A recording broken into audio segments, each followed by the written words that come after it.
who is the bad guy in history, who isn't actually a bad guy.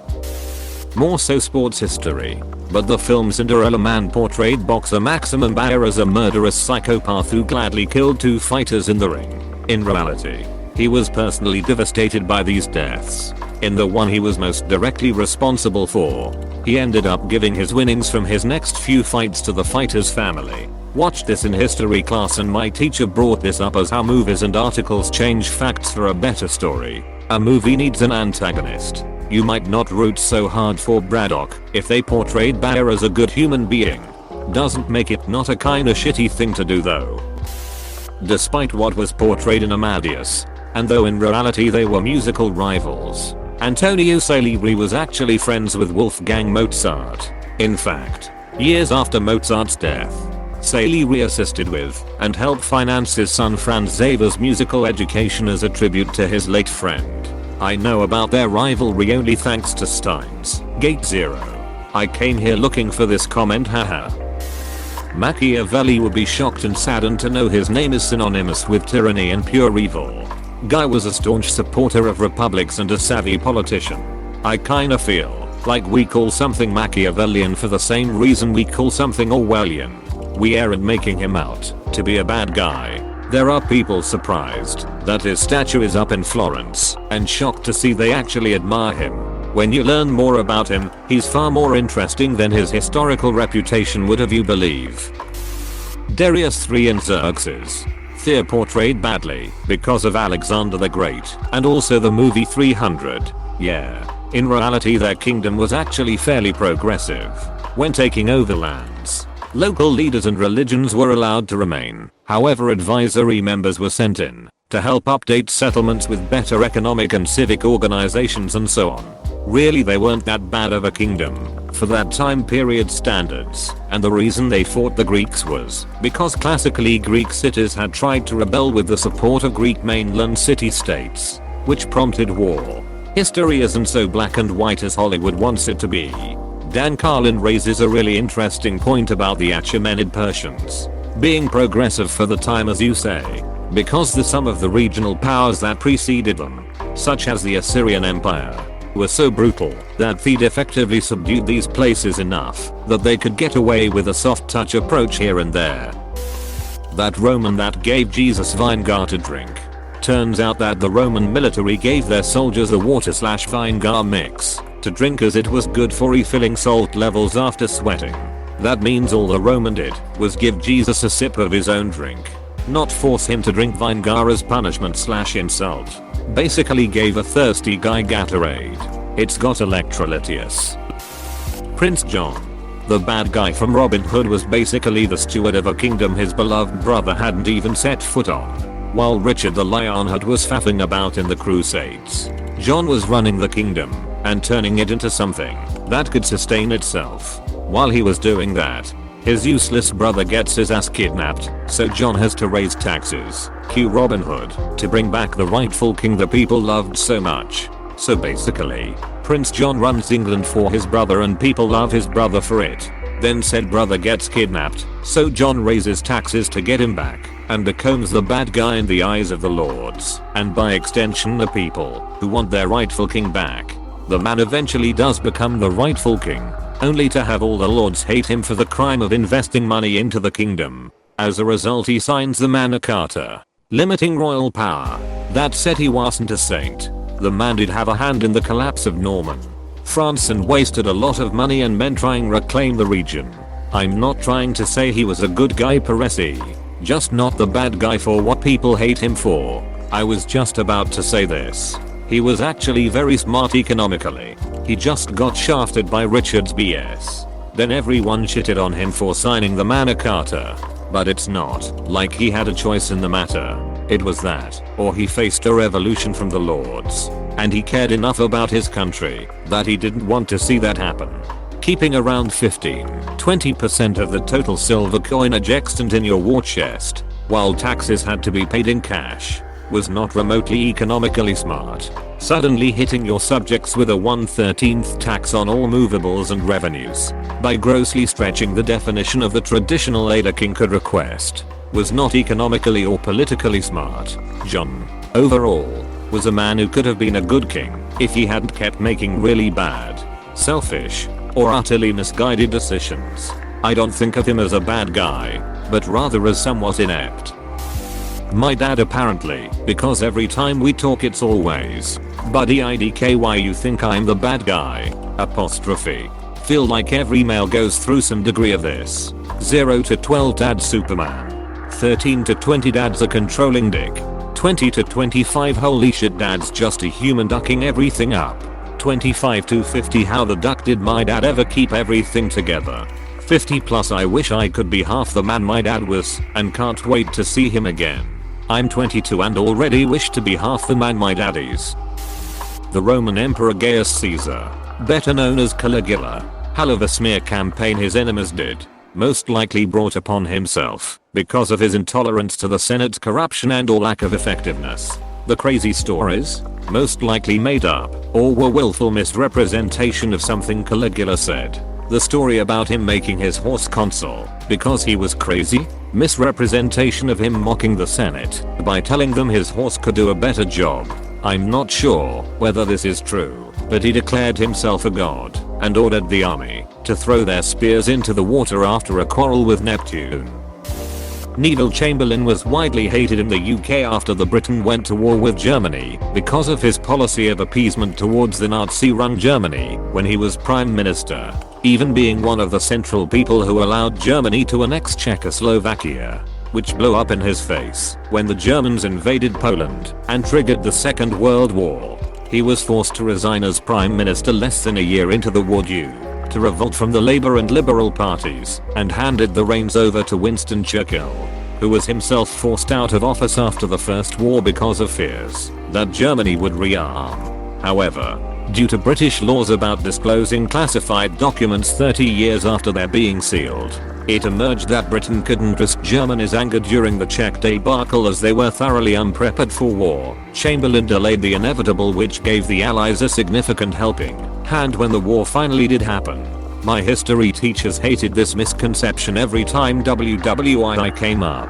Dude had to do what he had to help his country. The British public was opposed to war. The opposition parties were opposed to war. He regularly got attacked as a warmonger risking provoking conflict. There were only a couple of fringe lunatics who actually were calling for war before September. The noblest thing about Chamberlain was that unlike contemporary politicians, he stuck around. He served loyally in Churchill's government, even when he was dying of cancer. He was a far greater example of patriotism and decency than nearly everyone who criticizes him. In addition, Churchill continued his entire strategy. Anyone who won a war then rewrote history books, except Japan. They lost and still rewrote the history books for their own students. I'm curious, what were the things that they rewrote?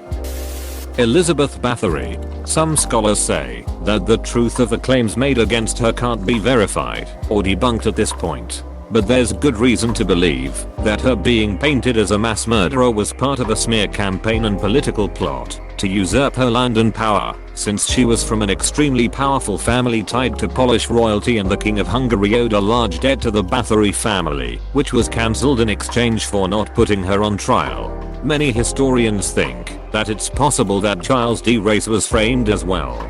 The evidence against Race is quite a bit more credible than that against Bathory. Bathory was convicted based on vague rumors and testimony from tortured servants. None of the people living in her area issued a formal complaint before the trial, in a time when there were plenty of formal complaints lodged for assault and theft, and most of her supposed hundreds of victims weren't actually identified. Her trial was hushed up, and there's only records of 13 people presenting evidence against her. Meanwhile, there were a ridiculous amount of people bringing very specific accusations against Race before and during his public and well-documented trial. There were several reputable people reporting specific concerns, like we saw Race go off on a trip with this apprentice, and he was never seen again. Most of his supposed victims were actual, documented missing persons, with their parents and friends testifying Race had been in their company before they disappeared. It's still possible Race was framed, and a bunch of people were paid off to lie about his actions. But the sheer number of witnesses and identified victims world made that challenging. it's at least reasonably possible that he was actually a serial killer.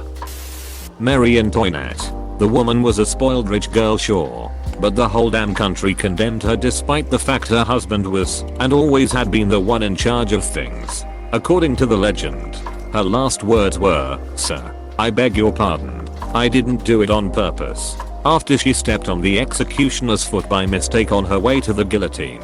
I feel this gives a better picture of what sort of person she was. She was born into the elite ruling class in 18th century Austria, and that meant she grew up not being bothered about the problems of the working class.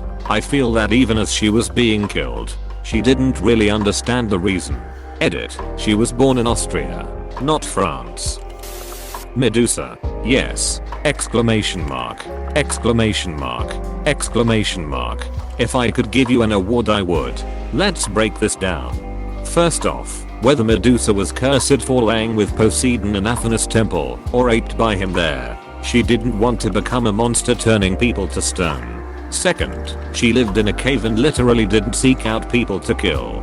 She minded her business, and it was heroes led by the gods who sought to kill her and take her head for glory. Disgusting.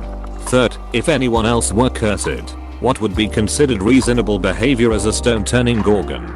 It's not like she could live a normal life and just go out and about, living in a cave, and not going on a massive killing spree. After being cursed like that is pretty impressive to me, and honestly the heroes praised in myths for killing her should be the bad guys. Killing someone who didn't do anything to you is plain wrong. So glad someone brought her up. I actually have a story about her on Wattpad, and I hate the concept of her being the bad guy for no reason. That aside, I don't lose it when artists paint her that way, especially when they write a compelling reason. Like Rick Riordan. He follows the idea that she willingly slept with Poseidon then later becomes bitter about her curse and lures people in to kill them. I subscribe to the thought that Athena doesn't turn Medusa into a gorgon as a punishment, but as a protection. One of her favored maidens was defiled in her temple, so rather than punish Medusa, she gives her the power to turn other would-be assailants into stone. Girl just wanted to live out a life in peace, not like she was hitting up news runners to entice people to her abode. Cinderella Man's maximum bear. His antagonistic role was just for the film. He felt awful for killing his opponents. He also apparently funded the building of a bridge. The name of it escapes me though. Not really a bad guy, but Reddit has a tendency to judge medieval/earlier Renascimental famous people as pedophile because they married their wife after the first blood. But at the time the average age for a girl to menstruate was more 16 to 17, so they weren't ducking 12-yo. Also it was common among kings to marry legally to forge an alliance, but to not really live as a couple since many years after. So even if King X really did marry a 13 years old, there is a very good chance that for a good 5 years they didn't even use the same room. Been studying medieval history for a while and it pretty clear that no one go to choose who they would marry, including the king. It was all political. Further, young princes were often sent off early in life, 8ish, to rival courts to promote bonds between dynasties. All that aside, it was much better to be shuffled around, men, or sit and all day, women, than do the back-breaking work of the commoners. Isn't necessarily a bad guy, but Ulysses S. Grant. His presidency is known for being pretty crummy, but the truth is that he had no experience in politics and was easily manipulated. Corruption was rampant under his presidency because people took advantage of how he saw the best in people. He was a great general that was essential in the Civil War, but was also smeared throughout his life. Lost causes labeled him as a butcher and a drunk, when the truth is that he really just did the best job he could. Although he did have a problem with alcohol, it was greatly exaggerated. Close bracket. Grant's presidency had way more good than bad. The shit that's supposed to make him a bad president is entirely minor and exaggerated by smear campaigns. He arguably did more for civil rights than any other post-Civil War president of his era. Fought the KKK, had tremendous accomplishments in infrastructure, etc. Does Hades count? Cause if so it's Hades, he's actually a really good guy, he's a loving husband and to be frank a very peaceful god. The only time he tormented someone was when two guys tried to steal his wife, Persephone, sorry if I spelled that wrong. I would go more with good guy Prometheus. Basically Zeus wanted their humanity to be small, afraid of darkness and perpetually cold. Meanwhile Prometheus was like, but you can't be that low. I'm going to give these people fire. And so Prometheus gave humanity fire. But Zeus was like, oh hell no, and punished Prometheus by letting him be eaten over and over again for eternity simply because he refused to obey the god of thunder. Fuck you Zeus. Edit. I know that Prometheus doesn't have a bad rep. However, if I had to choose between Zeus and Hades I would pick Hades easily. My whole point was that Zeus is an asshole. Honestly Hades and Prometheus are the only good guys out of the Greek pantheon. And look what that got them. Vlad the Impaler. The man used over the top gore and extremely messed up ways to defend his much smaller country from those who tried take it over. He ended the tradition of having to turn over the firstborn sons to the invading forces in return for peace. Sure, he used some insanely brutal tactics, but they sent a message that made both him and his army seem otherworldly. I killed them all. Not just the Ottoman, but the Otto women and the Otto children too. They're like animals, and I impaled them like animals. The Persians, who are villainized by the Greeks, but are actually one of the most culturally and technologically advanced cultures of the time. It depends on the point of view. On Russians, mind Mikhail Gorbachev is a bad guy, because they make him responsible for the end of the Soviet Union. Well, capitalism in Russia hasn't been great either. I mean, quality of life improved, but those transitional years were real hell. These days the country is a mafia state with corrupt police, a false democracy, courts that nobody trusts, all the major natural resources, banks, etc. are owned by billionaire oligarchs and may as well be socialized, and you have no rights. If you protest effectively you are jailed, poisoned, or fall out of a window somehow. Keeps happening to journalists. Defenestration is a big danger I see. No point here. Just wanted to use the word as I so seldom get to, and it's a cool word. This isn't exactly historical, but the lady who sued McDonald's because she spilled hot coffee on herself. She actually suffered third-degree burns and really only wanted McDonald's to cover her medical expenses. When they refused she ended up having no choice but to sue, and she won. McDonald's then launched a misinformation campaign to make it seem like the lawsuit was totally frivolous and basically humiliate her. To add a little more nuance/detail, she wasn't driving. She was parked in the lot, and McDonald's kept the coffee some 70-100 F hot, and coffee is normally served hot enough to melt her clothes to her skin. Please click subscribe if you enjoyed this video.